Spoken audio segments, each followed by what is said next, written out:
નમસ્કાર મિત્રો, એકવાર ફરીથી સ્વાગત છે તમારું આપણી યુટ્યુબ ચેનલમાં. આજના વિડીયોમાં વાત કરીશું હાલમાં જ રેલવે બોર્ડ તરફથી આસિસ્ટન્ટ લોકો પાયલટની જે ભરતી બહાર પાડવામાં આવી છે તેની સંપૂર્ણ માહિતી, જેવી કે ઉંમર મર્યાદા શું રહેશે, લાયકાત શું છે, સેલેરી કેટલી મળવા પાત્ર છે વગેરેની માહિતી મેળવીશું. તો વિડીયો છેક સુધી જોવા વિનંતી, અને જે લોકો આપણી ચેનલમાં નવા હોય તો પ્લીઝ આ ચેનલને સબસ્ક્રાઇબ કરી લો, બાજુમાં આપેલા બેલ આઇકન પર ક્લિક કરી લો, કારણ કે આપણી ચેનલમાં સરકારી ભરતીની માહિતી સૌથી પહેલા અને સચોટ આપવામાં આવે છે. સૌપ્રથમ વાત કરીએ તો આ ભરતી છે એ રેલવે તરફથી બહાર પાડવામાં આવી છે, જેમાં નોકરીનું સ્થળ છે એ ઓલ ઇન્ડિયા રહેશે, અને ફોર્મ ભરવાનું જે માધ્યમ છે તમારે ઓનલાઈન ફોર્મ ફિલઅપ કરવાનું રહેશે. ઉંમર મર્યાદાની વાત કરીએ તો 18 થી લઈને 30 વર્ષ સુધીના કોઈ પણ ઉમેદવાર છે એ ફોર્મ ભરી શકે છે, અને આ સાથે ઉંમરમાં જે છૂટછાટ હોય છે એ સરકારશ્રીના નિયમ મુજબ લાગુ કરવામાં આવેલ છે. હવે ફીઝની વાત કરી લઈએ તો ફોર્મ ભરવા માટે ઓપન, ઓબીસી અને ઈડબ્લ્યુએસ કેટેગરીના જે મેલ કેન્ડિડેટ છે, પુરુષ ઉમેદવાર છે, તેના માટે 500 રૂપિયા ચલણ છે, જ્યારે એસસી, એસટી અને ફિમેલ કેન્ડિડેટ માટે 250 રૂપિયા ચલણ રાખવામાં આવ્યું છે. અને જ્યારે તમે ફોર્મ ભરતી સમયે કોઈ પણ ભૂલ કરી છે અને ફોર્મ સબમિટ કરી દીધું છે તો એના પછી જે છે એ ફોર્મ કરેક્શન કરવાનું હોય છે, ફોર્મમાં સુધારો કરવાનો હોય છે. તો એ સુધારો કરવા માટે તમારે અલગથી 250 રૂપિયા ચલણ આપવાનું રહેશે, અને આ ચલણ છે એ તમારે ઓનલાઈન પેમેન્ટ કરવાનું રહેશે, નેટ બેન્કિંગ અથવા ક્રેડિટ કાર્ડ, ડેબિટ કાર્ડથી પેમેન્ટ કરવાનું રહેશે.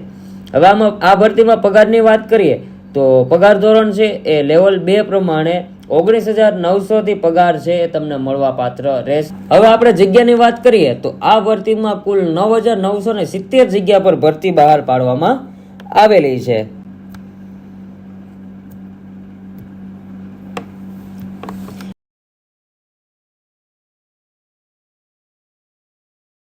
હવે મેઇન વાત કરીએ તો ફોર્મ ભરવાની તારીખ શું છે, તો ફોર્મ ભરવાની તારીખ છે 12 એપ્રિલ 2025 થી ફોર્મ ભરવાના શરૂ થઈ ગયા છે. તે 11 મે 2025 સુધી ફોર્મ ભરી શકાશે, અને ઓનલાઈન પેમેન્ટ કરવાની જે તારીખ છે એ તમારે 13/5/2025 સુધી તમારે છે એ ઓનલાઈન પેમેન્ટ કરી શકો છો. એટલે ફોર્મ ભરવાની છેલ્લી તારીખથી 2 દિવસ વધારે તમે પેમેન્ટ કરી શકો છો. અને ખાસ વાત એ છે કે ફોર્મ સબમિટ થઈ ગયા પછી જો તમને ફોર્મમાં કોઈ પણ ભૂલ બતાય તો એના માટે તમે અલગથી સુધારો કરી શકો છો, અને સુધારો કરવાની તારીખ છે એ 14/5 થી લઈને 23/5 સુધી, એટલે કે 8 દિવસની અંદર તમે સુધારો કરી શકો છો, જેના માટે અલગથી તમારે 250 રૂપિયા ચલણ આપવાનું રહેશે. તો મિત્રો ખાસ નોટ કરી લેજો કે ફોર્મ ભરતા સમયે છે એ કાળજીપૂર્વક તમે ફોર્મ ભરો, જેથી કરીને તમારે આગળ કોઈ ઇસ્યુ ન થાય અને ડબલ પેમેન્ટ આપવું ના પડે. હવે લાયકાતની વાત કરીએ તો ઉમેદવાર છે એ 10 પાસની સાથે સાથે આઈટીઆઈ કરેલું હોવું જોઈએ. જેમાં આપણે ટ્રેડની વાત કરીએ તો ટ્રેડમાં રહેશે mechanical, maintenance, electronics mechanical, wireman, tractor mechanic, armature, coil and winder, diesel mechanic, heat engine, turner, machinist, refrigeration, air conditioner mechanic, આ બધા છે એ ટ્રેડ તમારા હોવા જરૂરી છે. એ જ લોકો અહીંયા છે એ એપ્લાય કરી શકે છે, અને જો તમે 10 પાસ સાથે 3 વર્ષ ડિપ્લોમા કોર્સ કરેલો હોય તો પણ તમે અહીંયા લોકો ફોર્મ ભરી શકો છો. તો મિત્રો આરઆરબી તરફથી જે આસિસ્ટન્ટ લોકો પાયલટની ભરતી બહાર પાડવામાં આવી તેની સંપૂર્ણ માહિતી મેં તમને અહીંયા જણાવી દીધી. છતાંય આ ભરતીને લઈને કંઈ પણ પ્રોબ્લેમ હોય, કોઈ પણ ઇસ્યુ હોય તો મને નીચે કમેન્ટ કરીને જણાવો, જેથી તમારી સમસ્યાનું સમાધાન કરી શકું. અને જો તમારે ઓનલાઈન ફોર્મ ફિલઅપ કરતા શીખવું હોય તો મને નીચે કમેન્ટ કરો, તો નેક્સ્ટ વિડીયોમાં આરઆરબી લોકો પાયલટનું જે છે એ ફોર્મ ઓનલાઈન કેવી રીતે ફિલઅપ કરવું તેની સંપૂર્ણ માહિતી હું જણાવીશ.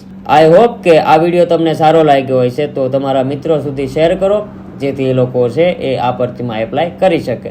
અને જે લોકોએ હજુ સુધી આપણી ચેનલને સબસ્ક્રાઇબ નથી કરી તો પ્લીઝ આ ચેનલને સબસ્ક્રાઇબ કરી લો, બાજુમાં આપેલા બેલ આઇકન પર ક્લિક કરી લો, કારણ કે આપણી ચેનલમાં સરકારી ભરતીની માહિતી સૌથી પહેલા અને સચોટ આપવામાં આવે છે.